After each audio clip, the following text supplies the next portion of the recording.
आज हम एनसीईआरटी का क्वेश्चन नंबर 8 का सेकंड देखेंगे। क्वेश्चन हमको कैसे डील करना है पहले ये समझिए। इसमें डिटर्मिनेंट में सिंपल सा बात है।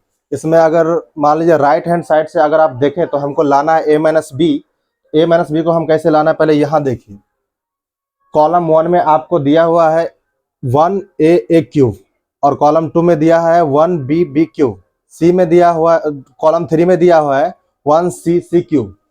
तो हमको क्या करना है, कॉलम 1 में जो है ना कॉलम 2 को घटाना है। तो आप यहाँ लिख दीजिए कॉलम 1 को हमको क्या करना है, कॉलम 1 को कॉलम 2 से क्या करना है, घटाना है। फिर हमको क्या चाहिए, बी माइनस सी चाहिए। तो फिर हमको क्या करना होगा, इसी में हमको क्या करना है, C2 को C2 माइनस C3 करना है। इससे हमको क्या होगा, A माइनस बी भी मिलेगा और B माइनस सी भी मिलेगा। ठीक है, अब देखते हैं।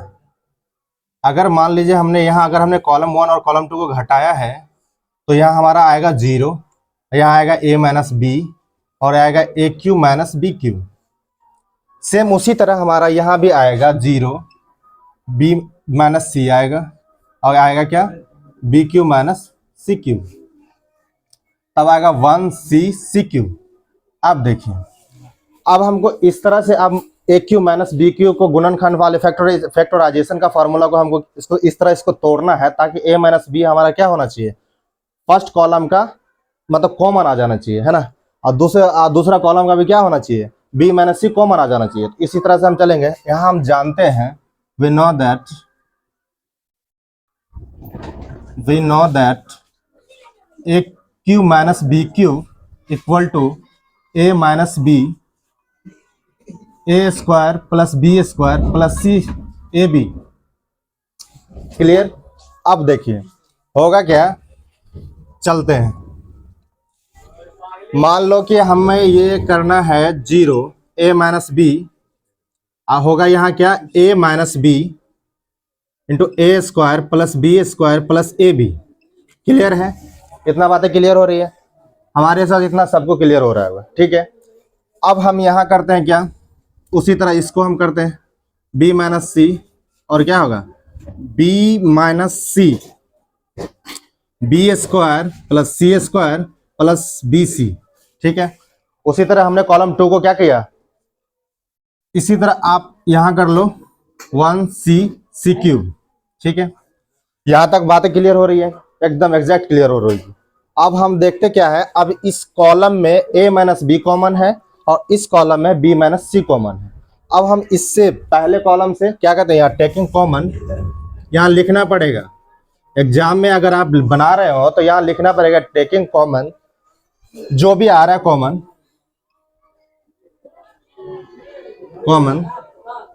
Long first column and second column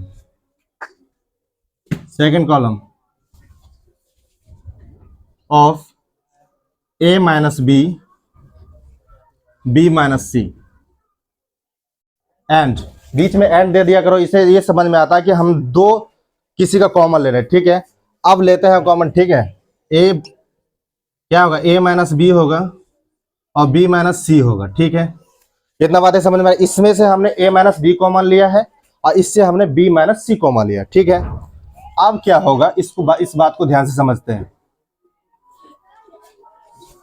ये हमारा हो जाएगा 0 1, ये हो जाएगा a square plus B square plus A B, और ये हो जाएगा आपका 0 1, ये हो जाएगा B square plus C square plus B C. ठीक है, थोड़ा सा राइटिंग में दिक्कत हो रहा है, इस बात को आपने थोड़ा सा प्रॉब्लम में हो सकता है क्या कि ये सब हमारा आज क्या है, पहले बार है। आप लोग भी थोड़ा मैनेज कर लीजिएगा और हम इसी तरह का एनसीईआरटी का हर एक क्वेश्चन को आपके साथ डील करते रहेंगे। आपको कहीं भी किसी प्रकार का दिक्कत नहीं होने देंगे, चाहे जेई एडवांस का बना रहे होंगे, चाहे जेई मेंस का मैथ बना रहे होंगे, हम सब बताएंगे। आरडी शर्मा का भी हम क्वेश्चन करवाएंगे, इसमें कोई डाउट नहीं है। आगे चलते हैं। तो आपका यहाँ क्या हो जाएगा, 1c क्यूब। इतना बात समझ में आया क्या, है ना। हमने क्या किया, पहला कॉलम से a माइनस बी कॉमन ले लिया। तो यहाँ मान लीजिए कि 0 में भी ऐसा होता है, अगर हमने 0 में a माइनस बी को अगर हमने मल्टीप्लाई किया है तो ये हमारा क्या होगा, जीरो होगा। इसका मतलब है कि जीरो में भी a माइनस बी है और यहाँ भी जीरो में भी b माइनस सी है। एग्जैक्टली बात को समझते रहिएगा, है ना। तो अब हम इसको क्या करेंगे, इसको एक्सपेंड करेंगे। किसके अलोंग करेंगे, तो फर्स्ट रो के अलोंग करेंगे एक्सपेंड, ठीक है। तो फर्स्ट रो के अलोंग एक्सपेंड करेंगे तो यहाँ हमको लिखना पड़ेगा expanding along first row, expanding along first row, first row. So this is here a minus B delta equal to a minus B, b minus C. तब क्या होगा, हमने क्या करना है, अगर हम इसको लेंगे, ठीक है, अगर इसको हम इसके अलावा एक्सपेंड करते हैं तो क्या होगा, ये हमारा रो खत्म हो जाए, कॉलम खत्म हो जाएगा, ये हमारा रो खत्म हो जाएगा और जो भी आएगा हमारा जीरो से मल्टीप्लाई होगा, जो कि हमें इससे मतलब है नहीं, ताकि ये भी एलिमेंट वही हमको जीरो ही देने वाला है। एक हमको लास्ट एक है जो कि हमको ये रिजल्ट देगा, तो एक को अलोंग एक्सपेंड करते हैं, ठीक है ना। तो अब हम क्या करते हैं, इसको बिग ब्रैकेट ऑफ 1, इसको अब क्या करते हैं अपन, जब भी यहां करते तो ये खत्म हो जाता है, और जब ये खत्म हो जाता है तो क्या हो हमारा बचेगा, ये कोना कोनी गुना हो जाता है, क्रॉस हो जाता है, और क्रॉस करके क्या करते हैं, माइनस कर देते हैं। तो क्या होगा, ये आपका माइनस होगा क्या, B square plus C square plus B सी। तब क्या होगा, ये माइनस से दो तीनों में मल्टीप्लाई हो जाएगा तो क्या होगा, A square minus B square minus A B. हमारे हिसाब से यहां तक आपका क्लियर हो रहा होगा, बिल्कुल एग्जैक्टली। अब हम आगे क्या देखते हैं, जैसे डेल्टा इक्वल टू, अच्छा डेल्टा क्या होता है, डेल्टा को डिटर्मिनेंट को डेल्टा से सूचित करते हैं, ठीक है ना। यहाँ आप समझ ले, वैसे तो इतना तो बात समझ में आता ही होगा कि डिटर्मिनेंट को किससे, डेल्टा से सूचित किया जाता है। तो सुनो, a minus B, b minus C, ठीक है। अब देखो इसको क्या करेंगे, ये हमारा b घट के क्या आएगा, जीरो आ जाएगा। बातें समझ में आ रही क्या, अगर b हमारा घट के जीरो आ जाता है तो यहां बचेगा क्या, हमारा बचेगा हमारा C square plus A B C minus B square minus A B, यही बचेगा ना, बी सी और क्या minus B square minus A B, ठीक है।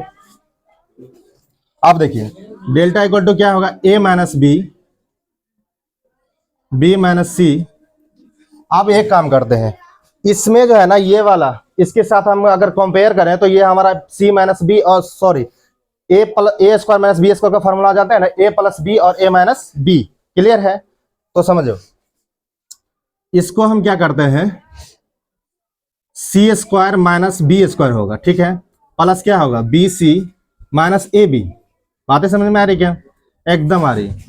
अब क्या होगा, इसको हम उसको ए स्क्वायर माइनस बी स्क्वायर से चलेंगे, ठीक है, और इसको क्या करेंगे, इसमें हमारा बी कॉमन चल रहा है क्योंकि बी हमको दोनों में दिख रहा है, ठीक है ना। बात क्लियर हो रही होगा, हम हमारे हिसाब से क्लियर हो रही होगी। तो a minus B minus C.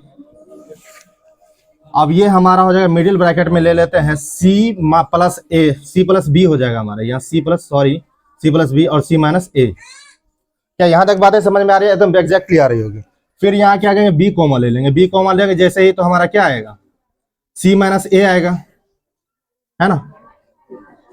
अब आपको ये लग रहा है कि सर ये कैसे ले रही है कॉमन, देखो हमें middle bracket time to time देना पड़ता है कि हमको नंबर ऑफ जो यहाँ होता है ना एलिमेंट बढ़ जाता है, कहाँ कहाँ क्या करना होता है, इस हिसाब से हमको कॉमन लेना में भी क्या होता है, आसानी होता है। तो बात को समझना, इसमें हमारा c माइनस ए कॉमा चल रहा है, तो ले लो a minus B minus C, और क्या होगा, c माइनस ए कॉमा चलेगा, c माइनस ए कॉमा ले लो, ठीक है। अब हमारा क्या बचेगा, c प्लस बी, ठीक है, c प्लस बी प्लस क्या, c प्लस, है ना, ठीक है, हो गया। यहाँ एक मिस्टेक भी हुआ, जो सॉरी स्टूडेंट्स, यहाँ हमारा एक जो है ना रॉन्ग हुआ, ये इसलिए रॉन्ग हुआ कि हमारा जो यहाँ बी माइनस होता, ठीक है ना। हमने क्या किया, यहाँ बी को नहीं हटाया, मतलब हमने यहाँ लिखना था ए स्क्वायर, ठीक है, लेकिन यहाँ हमारा क्या था, बी स्क्वायर था, तो हमने क्या कर दिया, यहाँ एक और रिप्लेस मतलब खत्म कर दिया, ठीक है ना। हमारा बी यहीं खत्म हो जाता है। यहाँ अगर हम इसका बात करेंगे तो यहाँ हमारा ए स्क्वायर होगा। सिंपल ही सा है कि जहां जहां हमारा था बी था ना, वहां आप ए कर दो, क्या कर दो, यहाँ देखो जैसे एग्जैक्टली हम यहाँ भी ए लिखे हैं, यहाँ भी हमारा क्या होगा, ए ही होगा, ठीक है ना। तो इसकी जगह पर हमारा क्या होगा, ए होगा, है ना। बातें क्लियर हो रही है क्या। अगर हमने मान लियो कि सी माइनस ए, इससे भी कॉमन लिया है तो दोनों से निकलेगा तो बचेगा हमारा बी बचेगा, ठीक है, एग्जैक्टली हमारा बी बचेगा बी, है ना। तो हमको क्या प्रूफ करना था, हमको प्रूफ करना था ए माइनस बी और बी माइनस सी, सी माइनस ए प्लस बी प्लस सी। तो हमारा देख लो ए माइनस बी माइनस सी माइनस ए प्लस बी प्लस सी, कैसे भी लिख दो, ए प्लस बी प्लस सी लिखो, सी प्लस ए प्लस बी लिखो, या किसी तरह बी प्लस सी प्लस ए लिख सकते हो, कोई दिक्कत नहीं है। यहां लिख सकते हो delta equal to A minus B minus C, और क्या होगा सी माइनस ए ना, और फिर क्या हो जाएगा यहाँ हमारा ए प्लस बी प्लस सी। ये हमारा क्या हो गया, प्रूव्ड हो गया।